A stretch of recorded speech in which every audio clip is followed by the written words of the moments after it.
ana wong iku jimak bojone ning wulan Ramadan. Rino. Napa? Rino. Hukume piye? Jimak bojo ning Ramadan hukume batal ora? Batal. Pinter senodok pinter separo lah. Kemudian jimak bojo ning wulan Ramadan itu hukumannya berat. Yaitu kafaronya selain kodok harus merdekakan budak atau puasa 2 bulan berturut-turut. Kalau ndak memberi makan orang 60 orang miskin, satu miskin untuk orang satu mut. Pokoknya berat hukumannya. Disebut tidak kubro. Rungokno. Lalu menurut Imam Syafi'i, pelanggaran dengan sanksi seberat itu adalah hanya untuk jima. Sehingga kalau kamu batal lewat makan, ya tidak kena hukuman seberat itu karena makan tidak jima ya tidak makan. Cara cangkem elek wis suwe mbah nang jima ra makan ra jima. Cara cangkem elek. Mergo jima dianggap terlalu seru, meskipun halal dianggap seru. Cek kurang ajar poso-poso batal demi jima bojone. Ya tentu iki contoh bojo ayu, bojo elek wis ora kepikiran. Ya coba bayangno mosok lho Gus, ngempet sedina ra kowe bojomu elek dadi ra bayangno. Kowe kok coba bayangno ambek awakmu to. Iki bayangno iku wong Arab mangane daging ke mangane mendoan. Mendoan tempe apa meneh? Apa sing tahu apa badem yo? Tahu susur terus apa? Jadah terong yo mesti subhanallah. Ora iso dikiyasno. Wis mangane mendoan bojone elek ora ngarah kecelakaan ngono. Iku bayangno wong Arab mangane daging bojone ayu.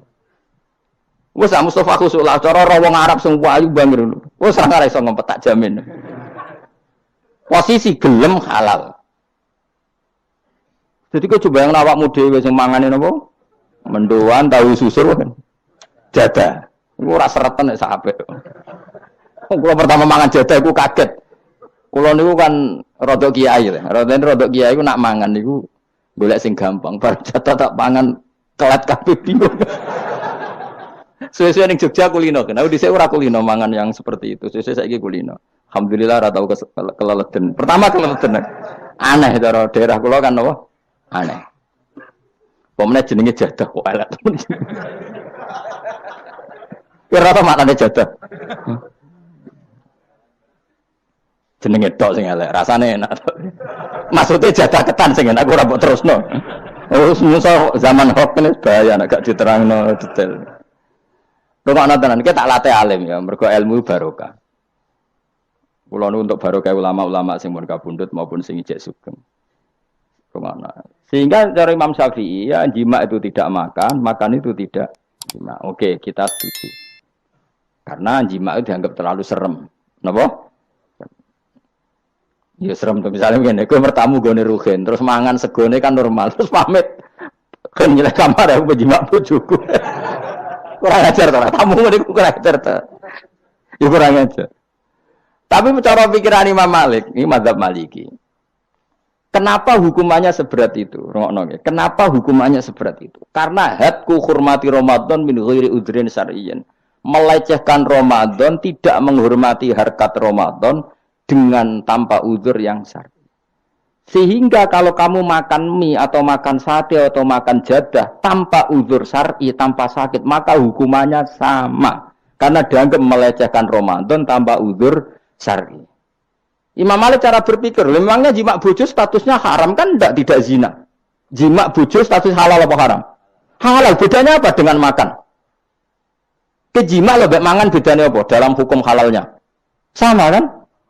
Kenapa hukumannya berat? Padahal jima itu halal. Karena hadku hurmati Ramadan min ghairi udhrin syar'iyyin. Merusak kehormatan Ramadan tanpa udzur syara' sehingga dihukum seberat itu. Kalau gitu tidak harus jima. Makan ya sama, rokokan ya sama, apa saja sama.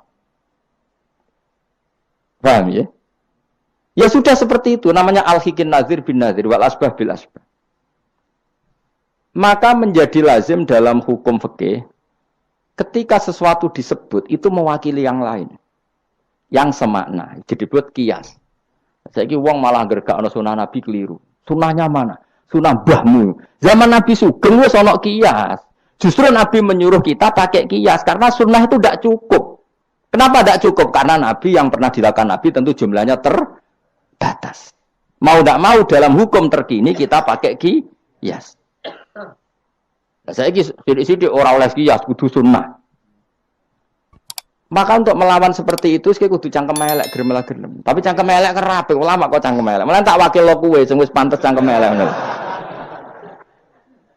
Kalau di murid cangkem elek kan, ya kok kowe ngono iku maksudnya ditakoki. Gimana hukumnya salaman setelah sholat? Oh enggak ada tuntunannya, bid'ah. Jare sing sitok kubu sebelah mau carane. Jare sing santriku ya rada kurang ajar kok kowe ini. Jare santriku, ya ndak usah dihukumi bid'ah, biasa saja. Mana ada di fikih hukum biasa saja?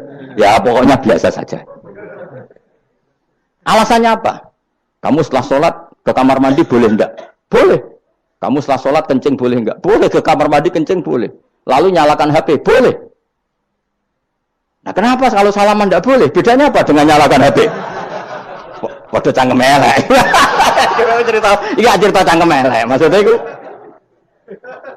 akhirnya satu-satu yo satu-satu. Lah kula sebagai kecelok wong alim do takok aku, dua-duanya takok. Cara jenengan sepundi? Padha nganggure ya mrene ngono. Lah kok saged Gus ning dinggon argumentasi hukum kok ketemu pangeran debat ben pangeran sing mutusno. Karena niku sepodo lucune. Padha lucune lho wong padha nganggure debat ngono lha opo. Nek kowe wong parek pangeran, bar salat ben nguyu timbang nguyu ning masjid. Sing kepengin salaman nggih monggo salaman. Ora mbek wong ayu mbek Rugen Mustofa ndak ape sahabat nang padha. Ya monggo. Sapi jagungan nggih monggo, wis biasa wae. Sementing nak bar salat bar salam wis aja salat meneh, engko salat bak dia.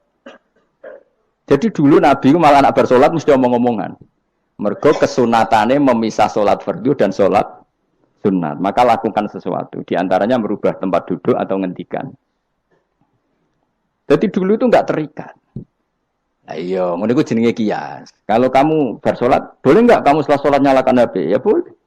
Boleh enggak setelah sholat nge-SMS orang? Ya boleh. Kok enggak dihukumi bid'ah? Kenapa salaman tok yang tersangka? Nah, itu qiyas. Tapi kalau terus mendingin berhubung sama-sama enggak ada dalilnya, milih yang enggak salaman. Tepaan pinggirnya kira cocok. Ya, tapi ada ngono jujur. Yang ini enak cocok salaman, ora cocok ora usah. Malah angel meneh kan hukum ngono kan.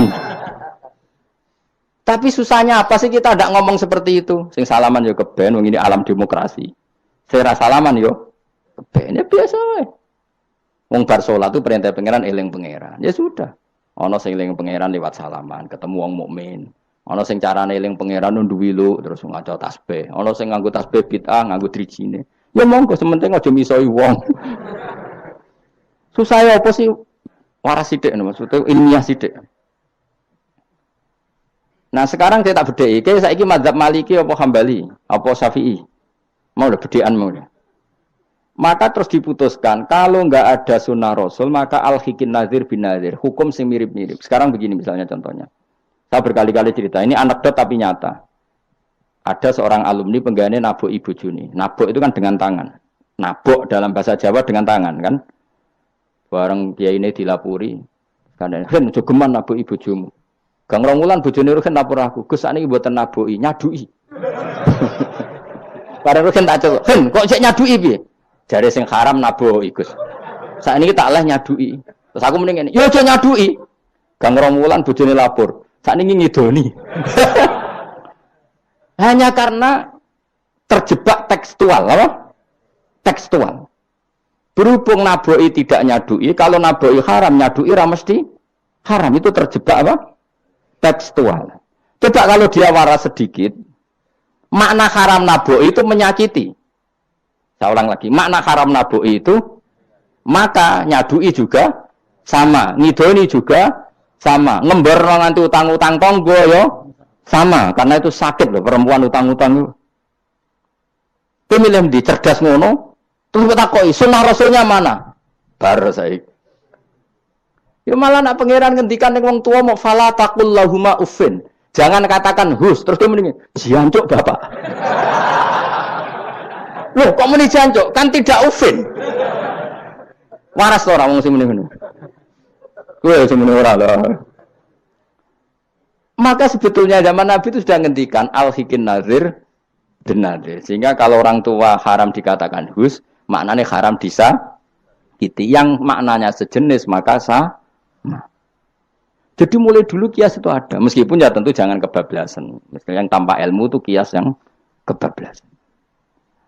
Maka ini penting sekali ngaji. Nah, para delegasinya Rasulullah dulu dibekali gitu. Sayyidina Ali ditanya, terus kaidahnya yasiru walatu asiru basiru walatu nafiru. Bikin mudah, bikin ceria, jangan bikin susah. Bikin gembira, jangan bikin susah. Mulane kalau ngaji seneng guyon. Perkara ini kowe wis sumpek ning omah, rai-raimu wis rai sumpek. Lah wis sumpek ning nggon ngaji, disumpekno pisan. Kan sumpek double. Stres malah ngel-ngel wong. Jadi tidak guyon nae ben rileks, lali utang sejenak, no. Mereka nak dawe Nabi jelas basiru beri berita gembira. Ya, soalnya teko ngaji ra paham lah swarga, wis pokoke kayak berita gembira.